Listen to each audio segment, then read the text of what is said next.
Norway, a fascinating land in the extreme north of Europe, and magic and fairy tales are very much alive.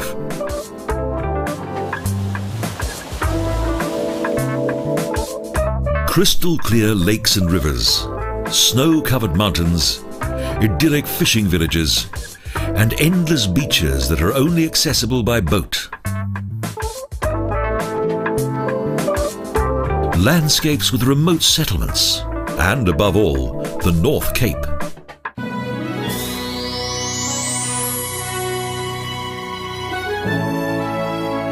Although the Norwegian metropolis of Oslo is a modern city, it continues to be inspired by the lively spirit of its past traders, fighting men, and seafarers.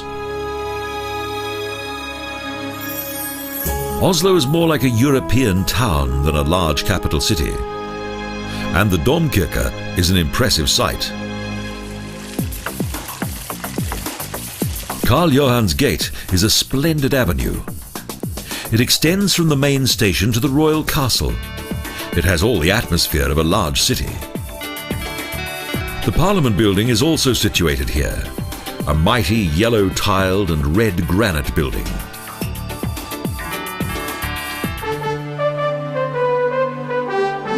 The National Theatre is also located in Karl Johans Gate and is close to the castle. Outside are statues of Norwegian dramatists Ibsen and Bjørnson.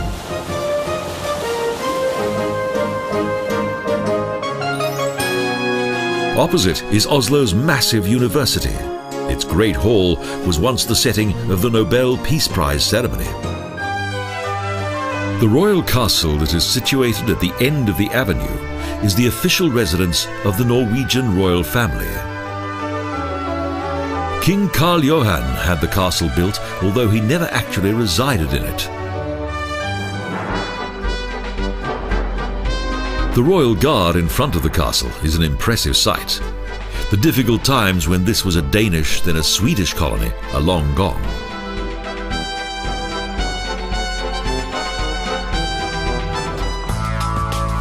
In the 1920s, the sculptor Adolf Gustav Vigeland was given the use of this building. He exhibited 200 stone figures here.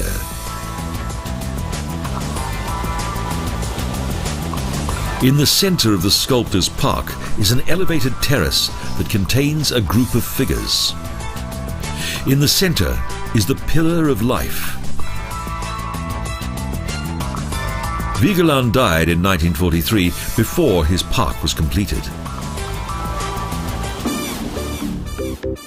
Oslo is also the winter capital of Scandinavia, especially so since the Olympic Winter Games of 1952, the first to be held after the Second World War. The ski jump at the Holmenkollen is one of the most famous events and takes place directly in front of the city gates.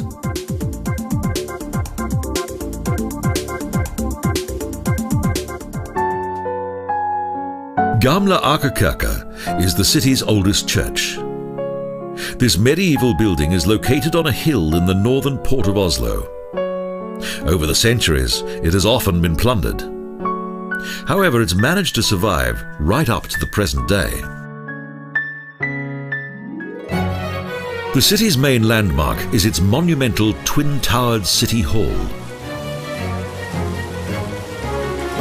A combination of national romantic, classical, and pure functionality, a place of contrast.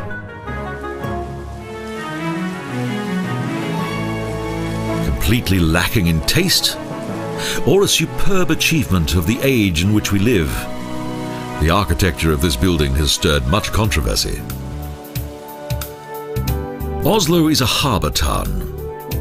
It's a city on the sea but lies well sheltered at the end of a fjord. In the 9th century, it was much appreciated by the Vikings who travelled throughout the known world, plundering much of it. King Haakon V transformed an old fortress on the Akernes Peninsula into his own personal residence. In 1300, he moved here from Trondheim. When in 1624 a devastating fire destroyed it, Christian of Denmark had the city rebuilt and named it Christiania.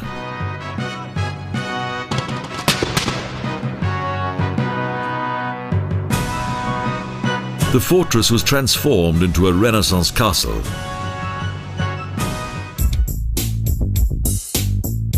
West of the harbour basin is Akerbrygge, a city quarter that was created on the site of a former shipyard and which features some unusual architecture. And when the sun shines here, the atmosphere is reminiscent of warmer climes.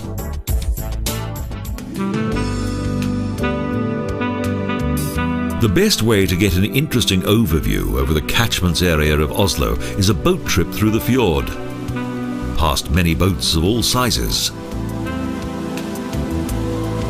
and boat houses and chapels. The Oslo fjord is about 130 kilometers long. It extends from the shores of the North Sea to Oslo.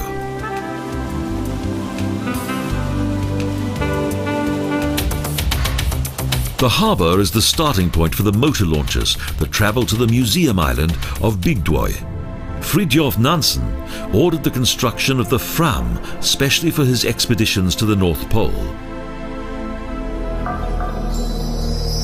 The Norsk Sjøfartsmuseum features the long history of Norwegian navigation. In the Kon-Tiki Museum, the Filigree Balsa riverboat is on display, in which Thor Heyerdahl sailed across the Pacific from Peru to Polynesia. The Viking Ship Museum is Norway's most visited museum. And the Norsk Folksmuseet Museum is the largest of Oslo's museums. This open-air museum covers 14 hectares and contains 170 buildings from the length and breadth of Norway. It's the country's largest collection.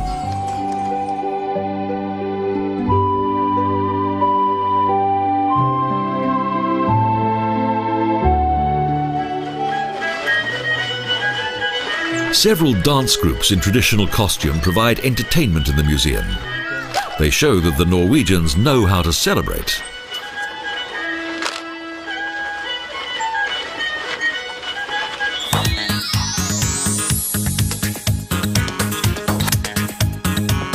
Our fascinating journey on the famous Bergensbanen takes us from Oslo to Bergen. The many suburbs reach far into the hinterland, as the Oslo Fjord Valley was not large enough to absorb the growing population. At first, the plan was to build a railroad between the two most important trading towns in Norway. The construction of the railroad posed a major challenge for the engineers of that time, and its construction took many years.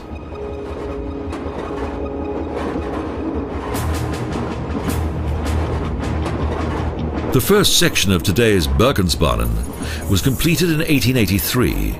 It extended from Bergen to Voss.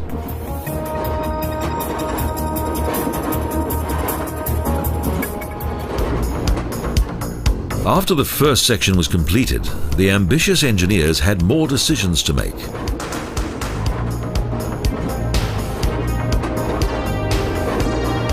For the next section there were several possibilities, but it was decided to extend the line through Rondalen, Myrdal and Finse.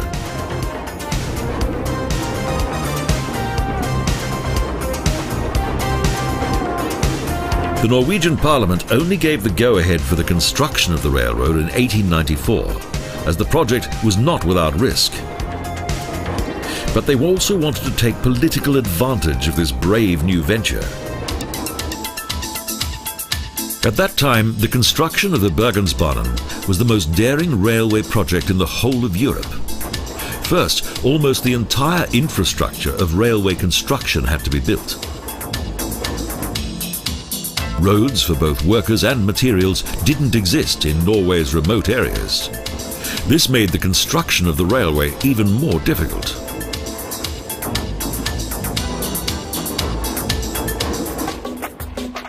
On its journey to Bergen, the train reaches the highest plateau in Europe, the 8,000 square kilometer Hardangervidda. And even today, there are glaciers in this region, such as the Hardangerjökullin that originated some 3,000 years ago.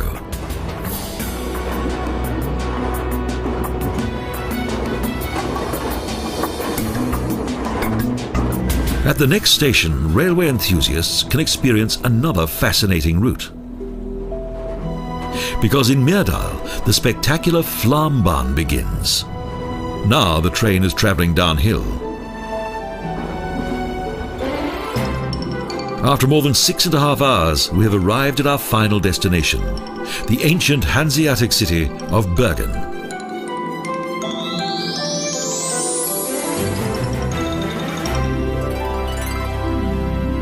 The history of this ancient and charming harbour town, Norway's secret capital city, began in the 11th century, during the rule of Bishop Olaf Kiri. Despite several catastrophes, the centre shines out in all of its historic splendour. Bergen's noble cathedral, the Domkirken, has suffered many devastating fires. So it's undergone several building programs, and today nothing remains of the original building.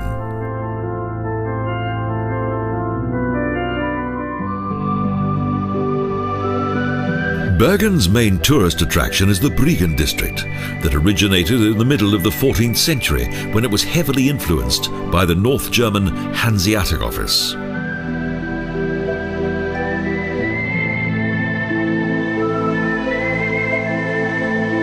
German traders were attracted by the prosperous city, and so had a permanent administrative headquarters built here. Business flourished, and in subsequent years an increasing number of Hanseatic merchants moved to the city. Almost 1,000 Germans settled in Bergen. The decline of Hansa began at the beginning of the 17th century. Its success was being overtaken by various other countries.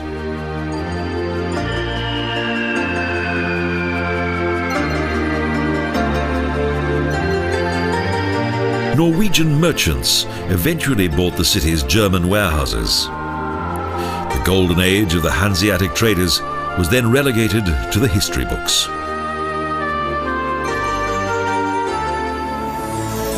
Located close to Bergen's fish and vegetable market is the Korskirken. After it was devastated by fire in 1702, it was rebuilt according to the design of the Danish architect Johan Conrad Ernst.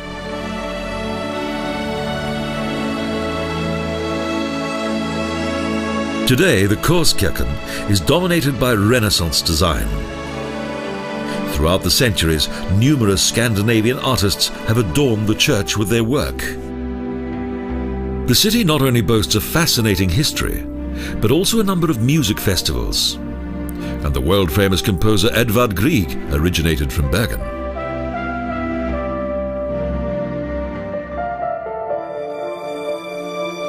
Situated at the Øvregata, the Church of the Holy Virgin Mary, the Mariakirken, is the city's oldest religious building. It was once of great importance to the city's German population. In 1408, the building was purchased by various Hanseatic traders. Over several years, they gradually improved its appearance. Indeed, there could be no finer surroundings for Grieg's musical works than the tangled lanes and idyllic squares of his native city.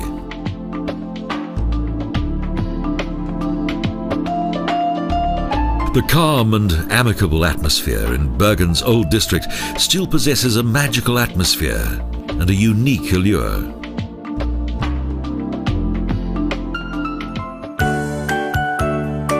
Although the harbour was once responsible for the city's prosperity, during the Industrial Revolution, it proved to be too small and impractical.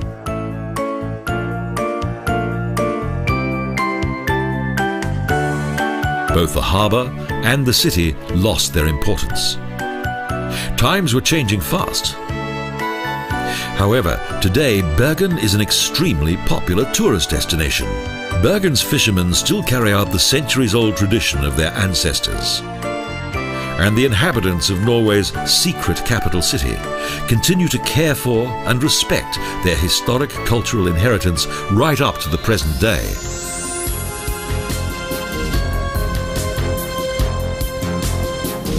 Norway is also known as a land of fjords, one of the most impressive of which is the Geiranger Fjord, a very popular tourist destination. It is long and narrow and is situated between steep mountain slopes. Again and again, white foaming water plunges down the rocks, a fascinating natural spectacle.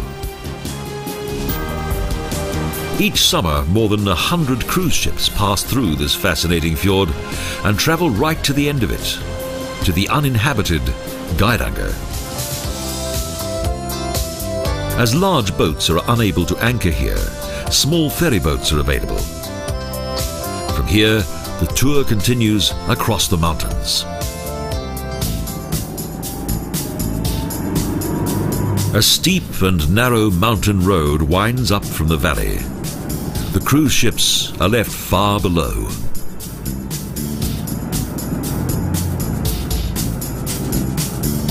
Rain and fog make the journey on this narrow road a real adventure. We continue to travel up into a world of trolls and fairies.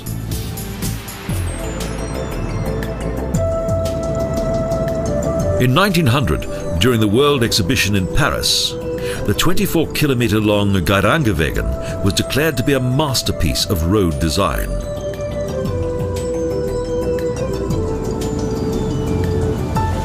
We travel past waterfalls, lakes, and tiny settlements, up as well as down. At the bottom, there's a fjord and also a ferry service. Next, we climb another steep and winding road. It's an interesting journey that is taking us back to the coast.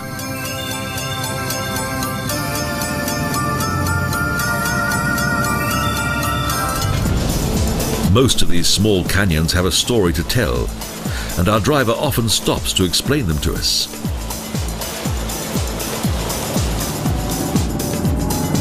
Then suddenly, the rain turns to snow, and this is during summer. Finally, Norddal, the highest point. Everyone wants to touch the snow and take photos.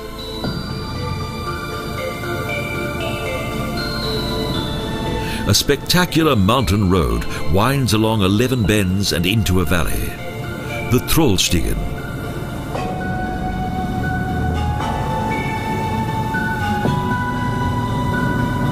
The valley winds down into the Istedal. The white landscape is replaced by green vegetation, and then houses gradually appear. The wild mountain world has been left behind us.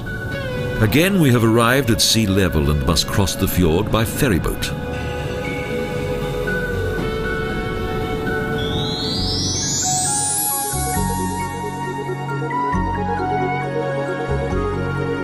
Trondheim is Norway's historic capital, a city in which Norway's kings have been crowned and also a bishop's seat, the pulsating heart of Norway.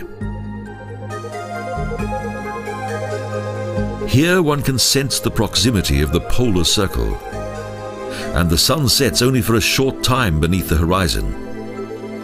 In summer, it never gets completely dark here.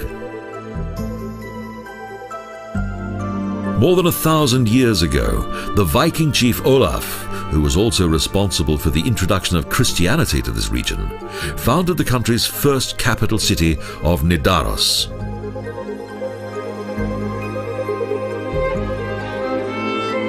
Its strategic location made it ideal as a trading center. Indeed, this has been so right up to the present day.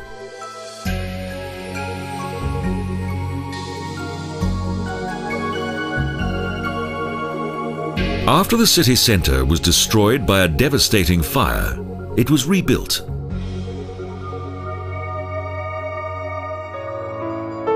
At that time, the mouth of the river Nidelva, with its colourful warehouses on posts, was given a new drawbridge that leads into the old town. Various administrative buildings indicate the city's prosperity.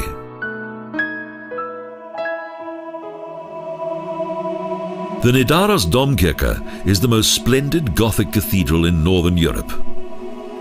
It was built on the bones of Holy Olaf. For several centuries, it's been a place of pilgrimage. Since the Middle Ages, the Norwegian kings were crowned and also entombed here. But since 1906, the monarchy has opted out of a formal crowning ceremony.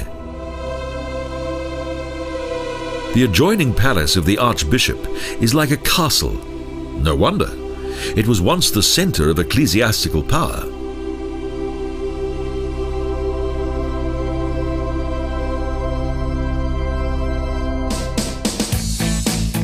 Today, Trondheim is a blossoming city. Plague, fire, and the problems caused by German traders in Bergen are no more.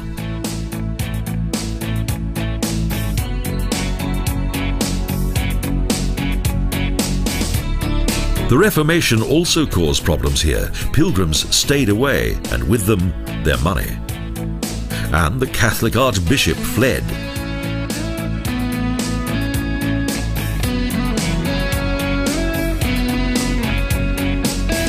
However, the city managed to survive. Large harbour complexes were built, and the railway line to Oslo, with steamships that travelled as far as Hammerfest.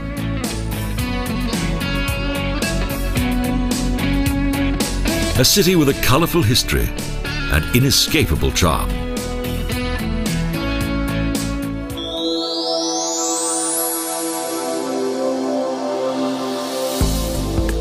Again, we must travel by small boat, this time to Hollandsfjorden. And again, the rain and wind turn the journey into a Nordic adventure.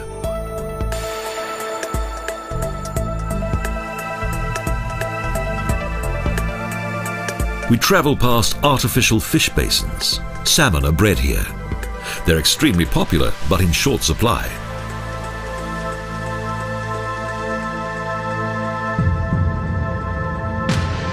Then it appears at the end of the fjord.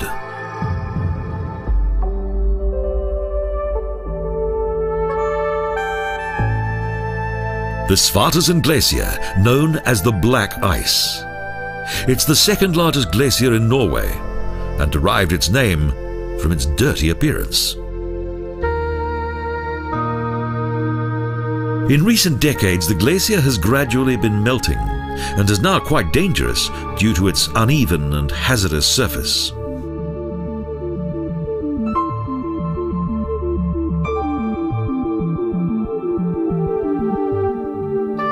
Sheep graze peacefully on the pebble fields that have been deposited by the glacier. And there's a remote farmhouse close to a small jetty.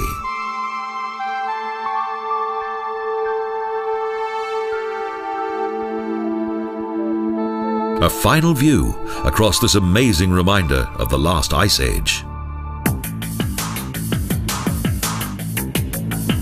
Then we travel by bus along the banks of the fjords, the numerous waterways that stretch deep into the hinterland.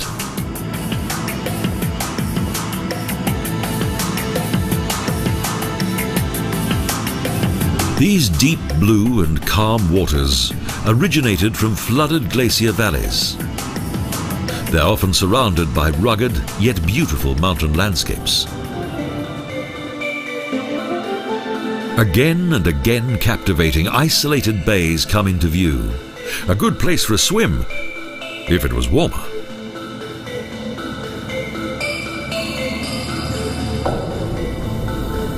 Suddenly the sun appears between dark clouds, and the water on the rock walls gleams in the sun.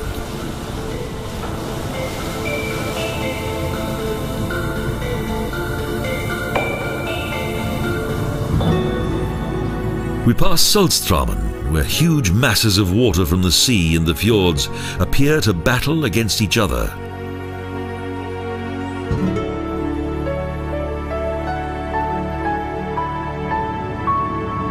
A land full of contrasts, enchanting and silent, powerful and wild.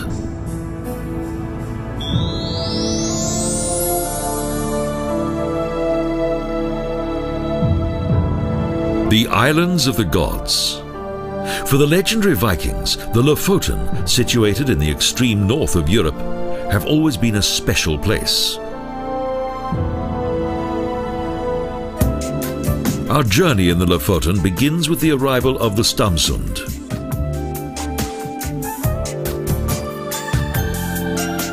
We're stopping here for only a few minutes.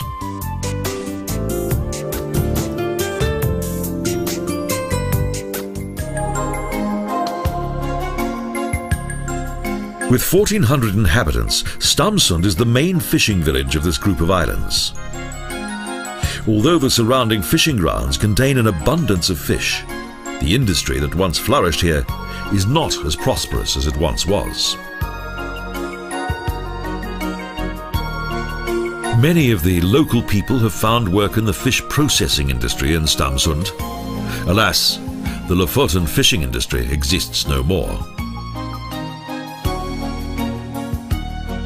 As the cod became overfished, new sources of income had to be found. Now, for much of the population, tourism provides a lucrative alternative to the traditional fishing industry of bygone times.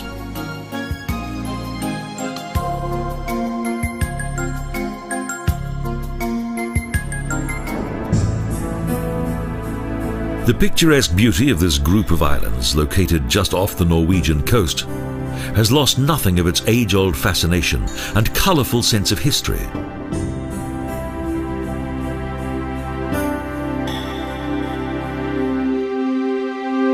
The small village of Nusfjord is located in front of a captivating backdrop of mountains. Due to its unique location, it looks more like a high mountain village than a fishing settlement. The village is both an historical as well as a cultural treasure. Almost all of its buildings date back to the 19th century. And at that time, its entire population worked in the fishing industry. This village was at its most prosperous in the 19th century. Nusfjord had a post office, a cafe, and even a prison. And since 1907 has had its own power station.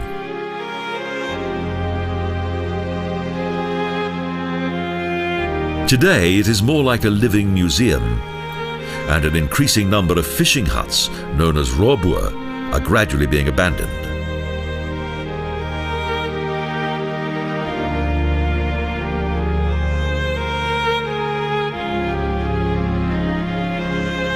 Stockfish and cod are still, in spite of decreasing numbers, the most important and most famous export of the Lofoten.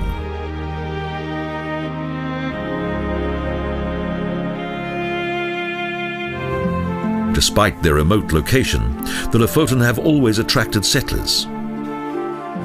The first were not the Vikings, but an ancient people who arrived on these islands 7,000 years ago.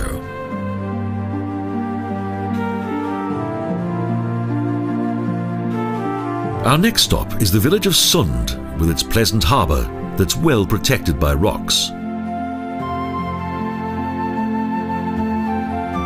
As with each settlement of the Lofoten, the former wealth of Sund, that is evident in its colourfully decorated buildings, was based on the abundance of fish that once existed in the waters close to the village.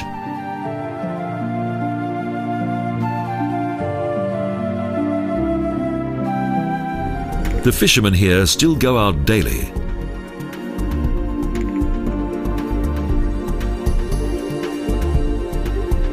Those who live in the heart of this natural landscape are fortunate indeed. There are few other groups of islands in the north of Europe that enjoy such a beautiful setting. Due to rough seas, the west coast was once uninhabited. However, people gradually began to settle in a number of sheltered bays.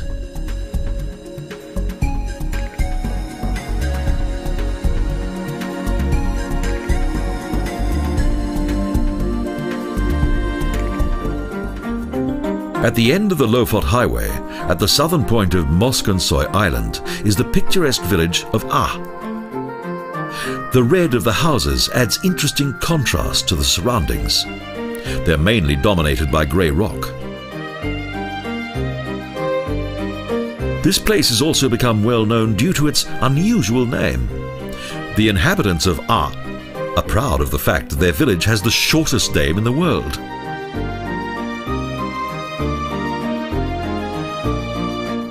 The Fishing Village Museum consists of 23 buildings that date back to the 19th century. Here, visitors can learn of the fishermen of bygone times.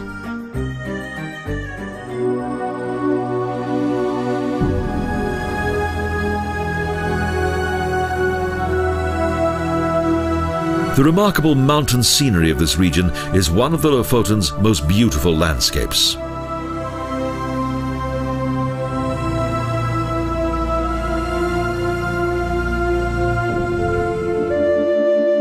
The Lofotra Viking Museum in Borg is one of the most famous and most visited tourist attractions of the Lofoten.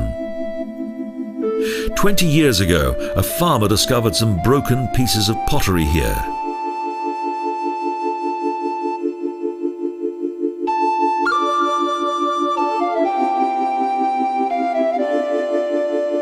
Little by little, archaeologists excavate the remains of the largest Viking house that has ever been discovered. In the Viking Museum, visitors can even sample the life of the Vikings. For this, there's an authentic dragon boat in the Borgpollen estuary.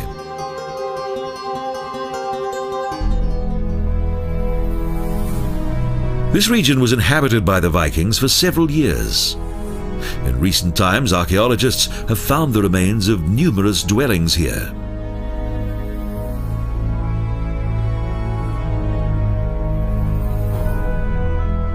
The Vikings, those strongly built, fierce Norsemen, men who settled in the bays of Norway. They raided the coasts of Europe to as far as the Mediterranean.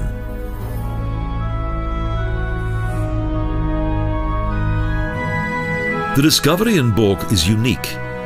It is the only dwelling of a Viking chief that's ever been found.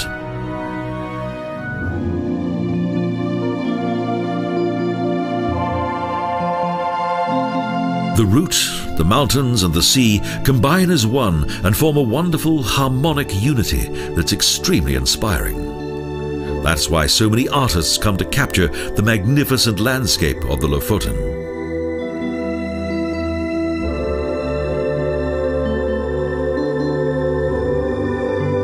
The journey to Henningsvær is a real experience, as most of the road has been blasted into the rock wall, and it also boasts two splendid bridges.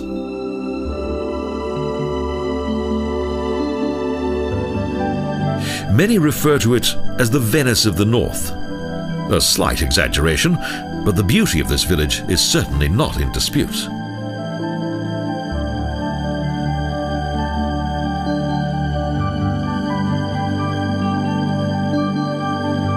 The final destination of our journey in the Lofoten leads to the capital of this remote archipelago. It's difficult to leave this wonderful scenery. The origins of Svolvær's date back to the Middle Ages. Fishing played an important role in the life of what was then a village.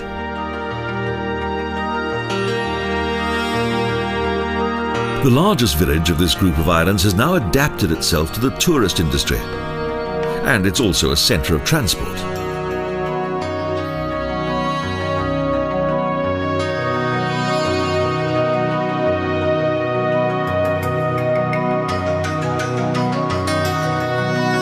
In the 19th century, Svolvær was an important North Sea ferryboat harbour.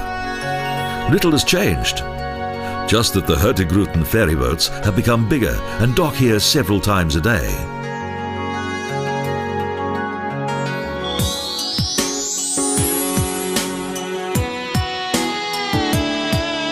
The journey on one of the Hurtigruten ferryboats, the travel between Bergen and Kirkenes beyond the North Cape, is one of the most beautiful sea journeys in the world.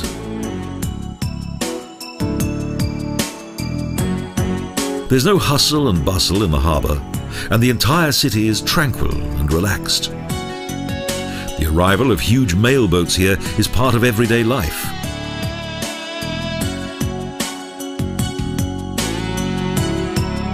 As are the large ships in the small harbour.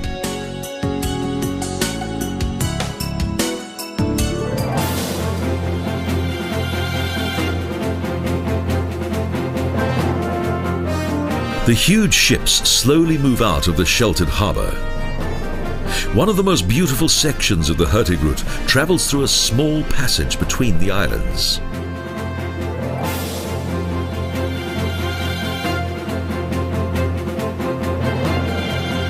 We travel past small houses situated on the cliffs, and the traditional wooden racks where in both autumn and winter the local codfish is dried.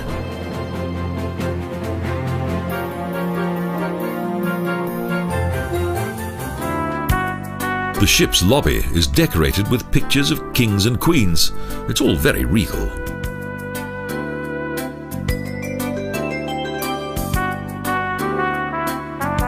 The 8 decks of the new ship are easily accessed by way of a glass elevator.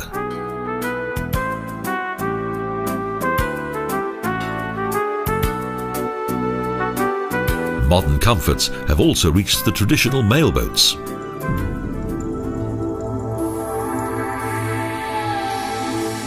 While the colourful coast slowly passes by, a tasty dinner is served.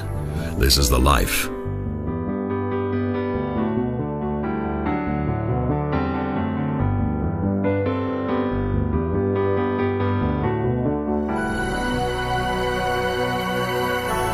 The view of the coast and its snow-peaked mountains and forested slopes is quite outstanding.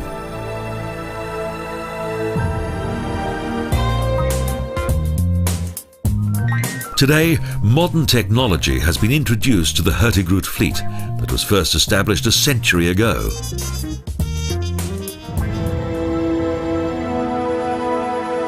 The boat glides almost silently through the water, past an enchanting landscape.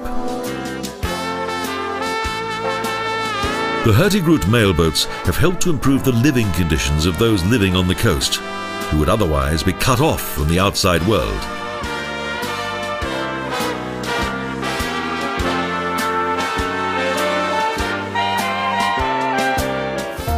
The Polar Circle baptism ceremony takes place, a traditional event with a lot of added humour.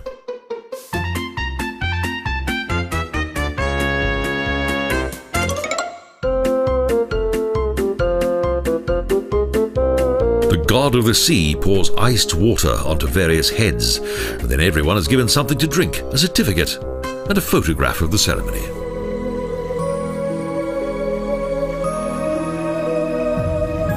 Then follows a dance in the cool evening breeze. The midnight sun sinks just a little beneath the horizon. What an incredible sight.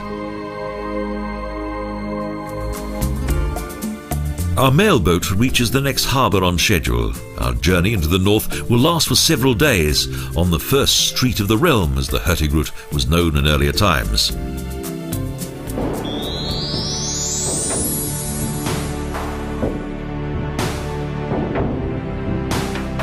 Harstad is the capital of the Vesterålen Island, the northern continuation of the Lofoten Islands.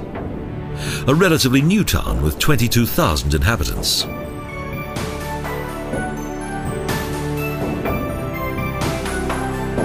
The population began to increase in the herring years, when in Vagafjord it was possible to catch herrings with a pitchfork.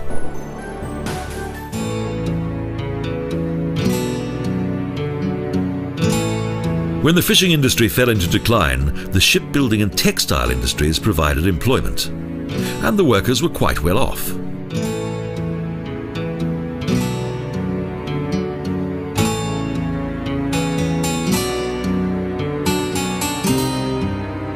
Well-preserved warehouses indicate successful past trade, and numerous ferry boats travel from here to various islands.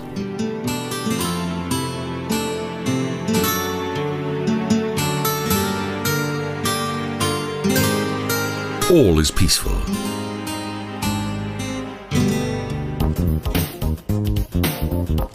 Today, Harstad is the main centre of Norway's oil and gas industries. Its administrative buildings are located here.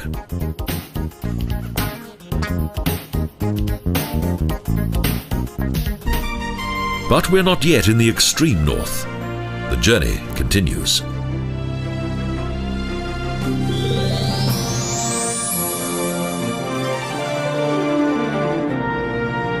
Tromsø, the capital of the Nordkalotte, is also known as the gateway to the Ice Sea, and also the gateway to the Arctic, due to its geographical location in the extreme north of Norway.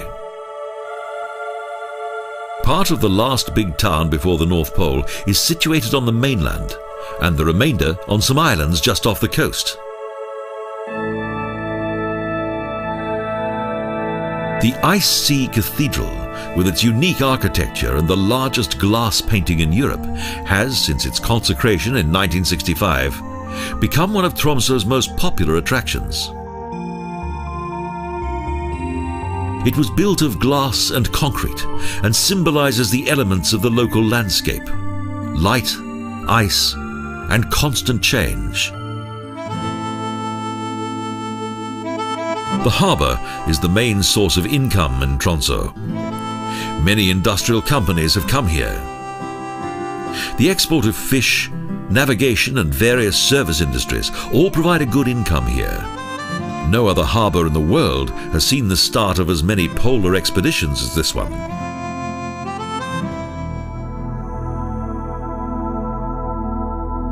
The Polar Museum is an old and protected wooden building. Various images depict past life in this vast wilderness.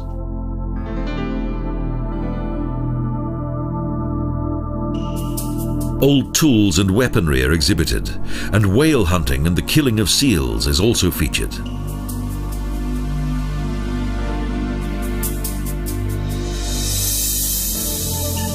Written records and the objects taken to numerous expeditions to the North Pole awaken the spirit of adventure.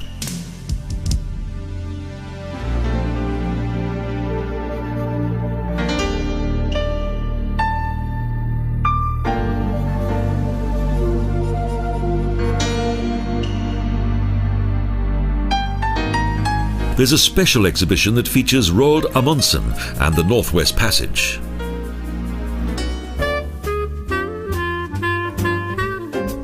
Tromsø is a city of the superlative. It covers the largest man-made surface north of the polar circle. It boasts the northernmost university and brewery. It is often referred to as the Paris of the North, as almost anything can be bought here, and the shops are extremely tempting.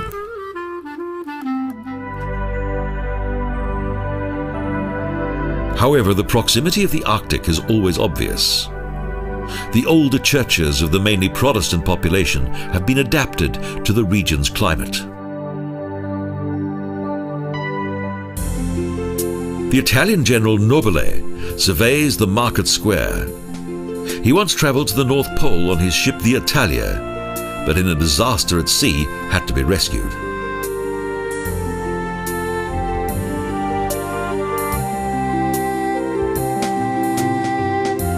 The city has many young people, so the number of bars and nightclubs here is far larger than anywhere else in Norway.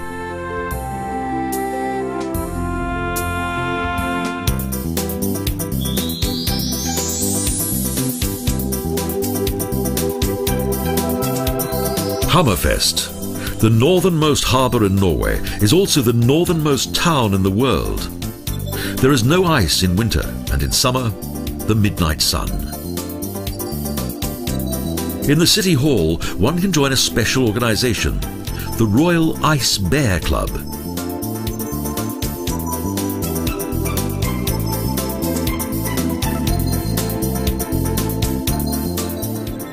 The church is similar to the Ice Sea Cathedral in Tromsø. In summer, organ concerts are performed here each day.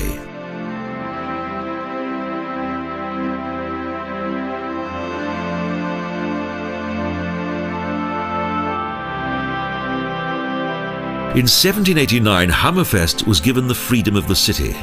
In 1809, it was destroyed by the English Navy.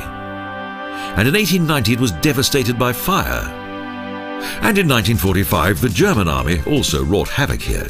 But the city was rebuilt, and although the houses are somewhat modest, their inhabitants live a contented life in this remote land.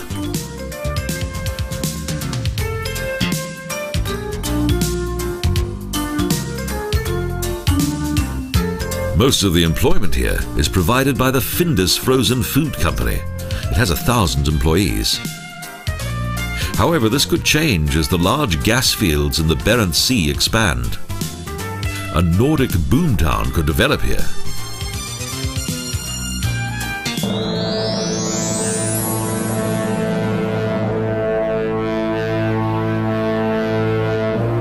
"71 degrees, 10 minutes, 21 seconds. The North Cape is truly magical. It is the destination of each and every journey north.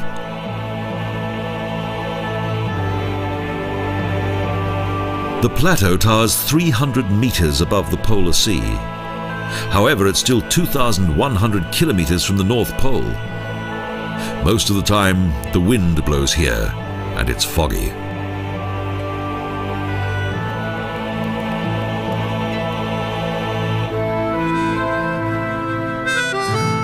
The modern North Cape Hall, however, is comfortable and warm.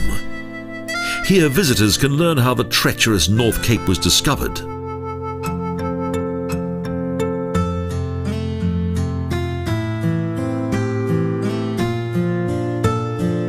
A unique post office sells special stamps.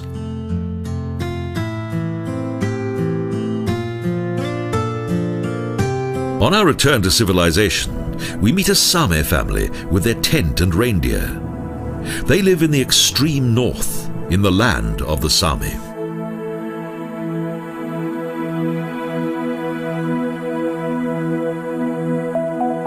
Here on the northern edge of Europe, this independent people has found their final permanent home. They live here with their reindeer.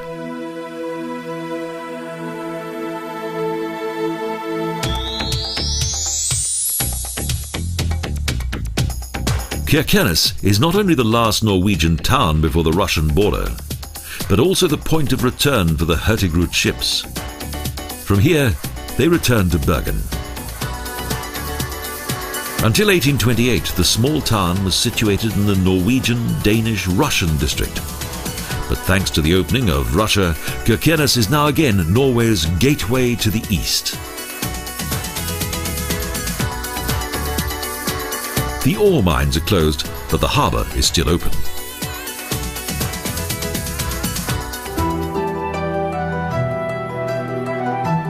The town's houses and churches were rebuilt after 1944 in typical North Norwegian post-war style.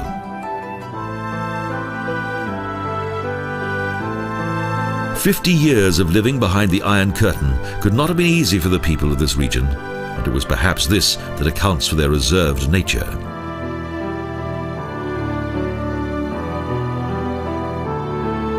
In the 20th century, Kirkenes had to endure no less than 4 wars.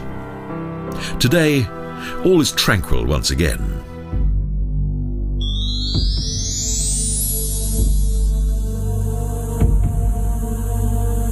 In front of the city gates, on the banks of the Jakob River, we set off on our final adventure, the Barents Safari.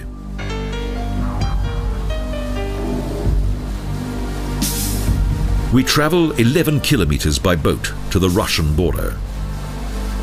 This would once have been impossible, but today the Norwegians and the Russians live in peace.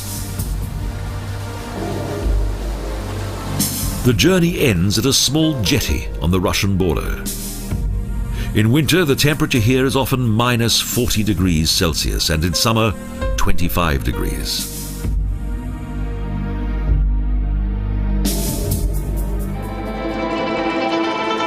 Just a few more steps to the border.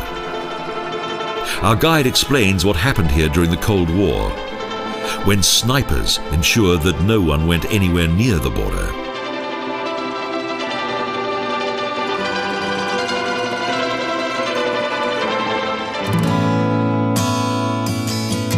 Next we arrive at a small hut, where a special extreme north barbecue has been prepared. Hot tea and fish cooked on charcoal.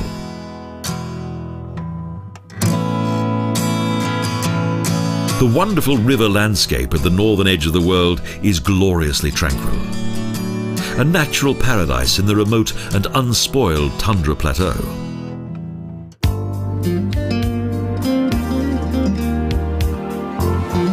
Looking at the landscape, it's easy to understand why the descendants of the Vikings are so proud of their fascinating home in the extreme north.